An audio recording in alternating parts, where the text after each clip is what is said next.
We've already had a look at the ability to create shapes using the shape tools, things like stars, polygons, ellipses and rectangles.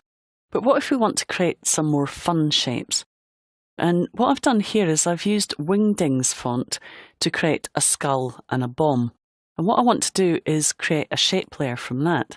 And it's very easy to do so. All I need to do is select my skull layer and go to Layer, Create Shapes from Text.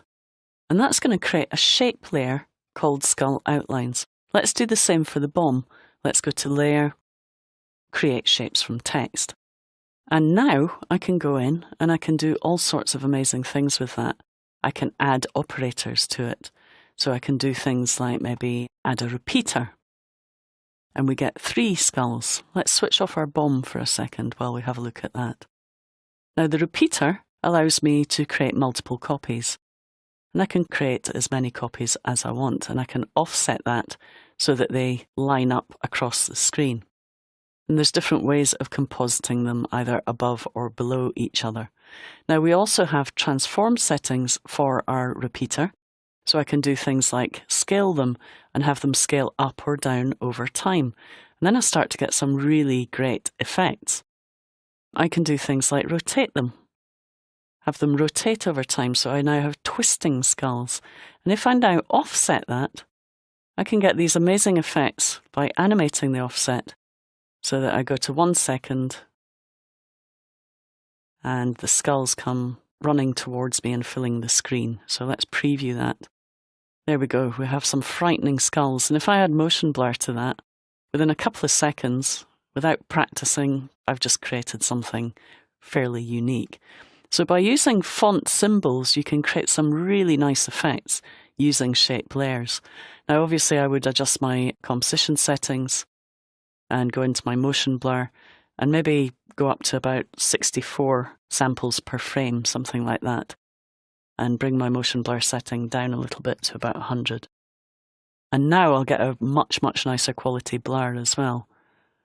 And you'll see that I can see the skulls a little bit more clearly.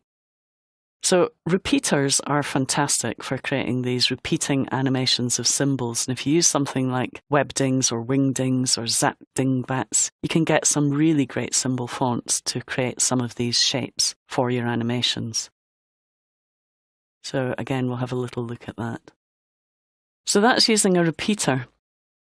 If we open up the bomb and go in here, we could add something to that.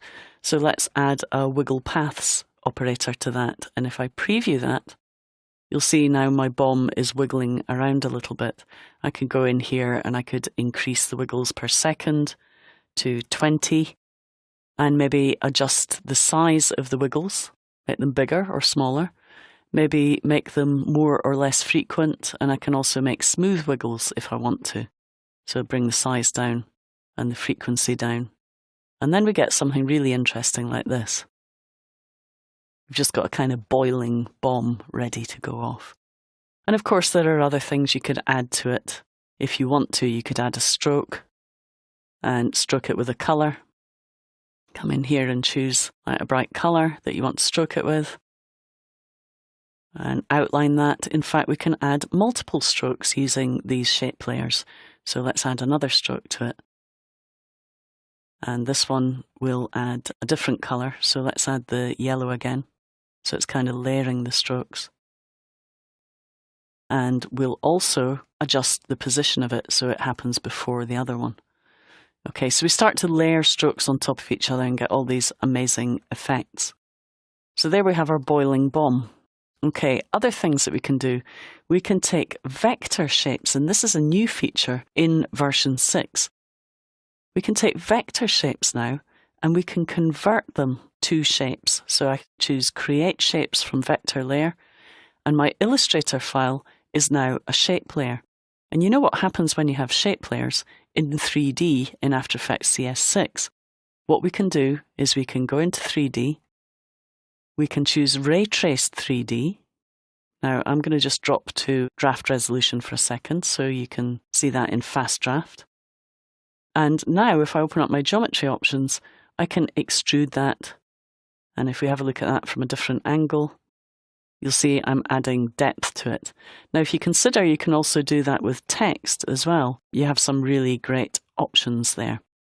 So we can add a bevel to it as well, maybe concave bevel, and adjust the bevel settings. And as soon as we add lighting to that, if I add a spotlight, for example, and click OK, and just adjust that spotlight. Let's just make it a bit brighter by pulling it out. You can see clearly how that's affecting my shape layer. Now I can still use things like operators on that. So I could put something like pucker and bloat on there and then get a really bizarre look to my 3D just by adjusting the pucker and bloat settings.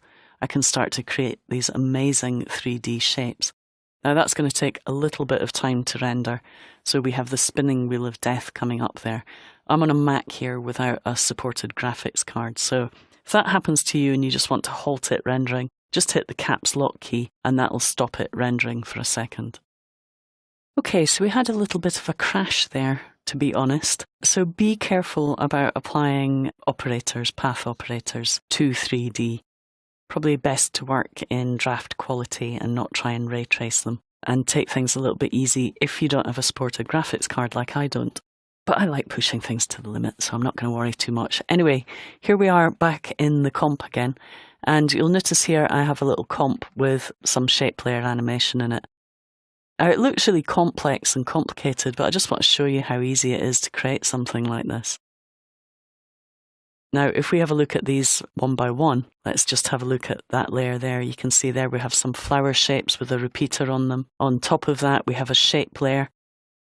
And if I double hit the U key, you'll see I have a path with points on it. I can animate the points of the path. Everything that you see me do can be animated over time. So this is just to give you an idea of the kind of things that you can animate. We can animate the size of it. Start to get that kind of animation going on just by animating the size. All these kaleidoscopic animations. We can adjust the amount of ridges per segment and start to create more or less complicated stars by reducing or adding to that. Pucker and bloat that broke our 3D. By animating that, you can get the most amazing little animations. And once you start compositing these together, you can get a really amazing effect.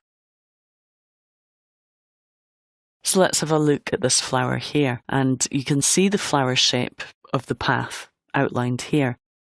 If we go into my shape settings, so just open up the contents, we can have a look at the repeater and you'll see that we've repeated lots of copies of the star there. Now we could go on doing that. We could go into our transform settings, maybe create a complete circle of them, adjust the scale as well over time.